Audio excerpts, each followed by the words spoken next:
What will this team be able to do better than they did last year because of that experience they can make? Well, hopefully everything. But three big issues, as I said, turning the ball over, making too many silly fouls, and being a really, really good offensive rebounding team and a very mediocre defensive rebounding team are the three things that we're trying to emphasize to the guys. And finishing the game better, making the right play down the stretch. I think those are the things that we're emphasizing more. What are the limitations you mentioned before that you need to overcome or win in spite of? Well, okay, how well are we going to shoot the ball from three-point line? Who did we add to our team that's a great shooter that's going to change? And the answer there is no one. So every individual's got to do that better. Who is going to take care of the basketball and have a better assist-to-air ratio? It's everybody on the team's got to do it. Offensive rebounding, JP gave us a great offensive rebounder, so now Theo has got to be able to do some of that. Justin's got to do it better.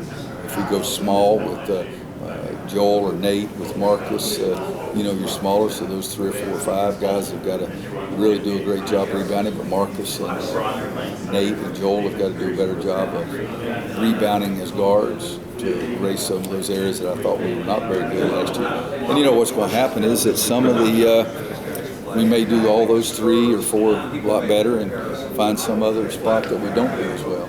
So if that's the case, we identified those last year pretty early, but we just never got them straightened out.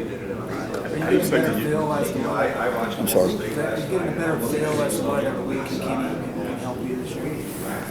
It's strange with Kenny because the first time I saw him play, I said, God, that kid can really shoot the ball. And I found out that he's a much better basketball player, which I didn't give him credit for, and a much better defender, which I didn't give him credit for, than he is just a shooter. But we need him to shoot the ball in the basket for us, and I expect him to. Luke is just one of those kind of guys that's just a plugger. He's just going to keep plugging along, playing, doing things, and he's an extremely intelligent kid that I think will find a way to get in the game and help us. So I really like both those kids. I really do. None of those guys are having the expectations to be in the NBA at the end of this year. There's not 25 teams trying to tell you that we're going to draft you at the end of this year, but I think they're really going to help our team. Do you have an idea of how they'll go into the rotation? Pardon? Do you have an idea of how Kenny and Luke will be in the rotation? No, not yet.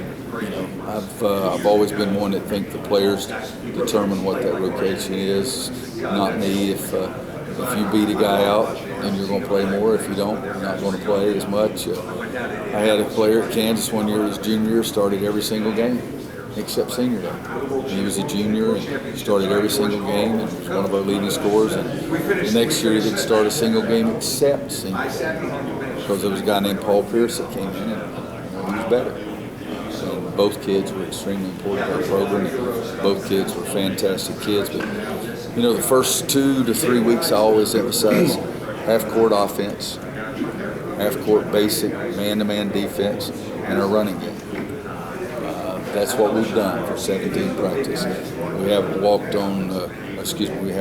on press against a half-court trap, press against a three-quarter. We haven't worked on any presses.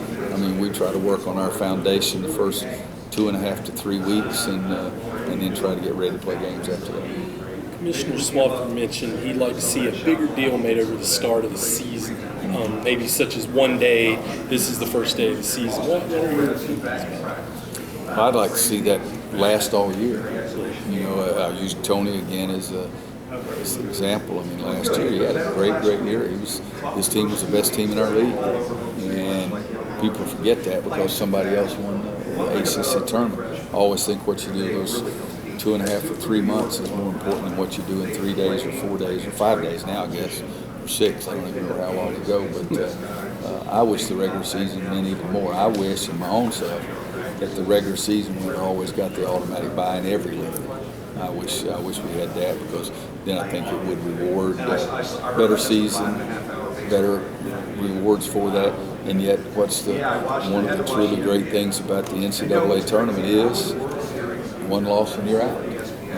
And I understand that that's a great part of it. But as coaches, I'd like to see the regular season go a lot more. Coach, if you don't mind, just with EJ also with the Hornets, he's going to start. How happy are you to see that he's taking that step in his career? Does he have the skill set to succeed, you think? He definitely has the skill set to succeed in the NBA. He has the ability to shoot the ball. thing that they hang from the ceiling or plaster the wall is called a scoreboard, and it's not a draw charge board or a dive on the floor board. And I think PJ has a wonderful ability to score. He's much better defensively than people gave him credit for coming out of college. I think he has the right parts of the game, and evidently Coach Clifford likes what he's been doing and feels that he's going to help give his team the best chance to win, and that's what I think he should do. But I'm happy for him. Both Kennedy and Justin said this morning that at some point in each of their freshman years, they stopped watching you and trying to figure out when you were going to yell and started watching the team and figuring out when they needed to be yelled at. How important is it for a player to make that switch, and can you tell when it happens with a player? I can't tell when it happens, but I like to put it a different way, as they stop listening to how I'm saying it and just listen to what I'm saying. Don't take the idea that I'm very calm or that I'm, got the veins popping out and all that kind of stuff, but listen to what I say, because I try to coach every player on every possession in every practice. And at times that's overwhelming. I try to tell them that my job is to give you an advantage and then let you be a player. And sometimes, it goes overboard. Most of the time it doesn't go quite close as much as I want it to. But I think both those guys are really good basketball players who figured out at some point what was truly the most important thing to making them a better player, and that's what they chose. Talk about how Sean Mayer's one of the smartest guys you've coached. Where does Marcus stack up? Marcus is in the conversation. There's no question about that. Sean May, Kendall Marshall, Bobby Frazier, Marcus, those guys were really intelligent about what the game really meant, how important one play was, how if you don't do this, you can really hurt your team, or if you do this in a different way than we want, it can really hurt your team. But Sean is, I'd have to say he's in at least the top 3 of the smartest basketball players I've ever coached, and with as good a hands as anybody I've ever coached. I'm not yawning because I'm bored with you. I'm just yawning because it's a long day. All right, guys, nobody's got anything else. You better hit me in the rear end hard or my rear end's out of here.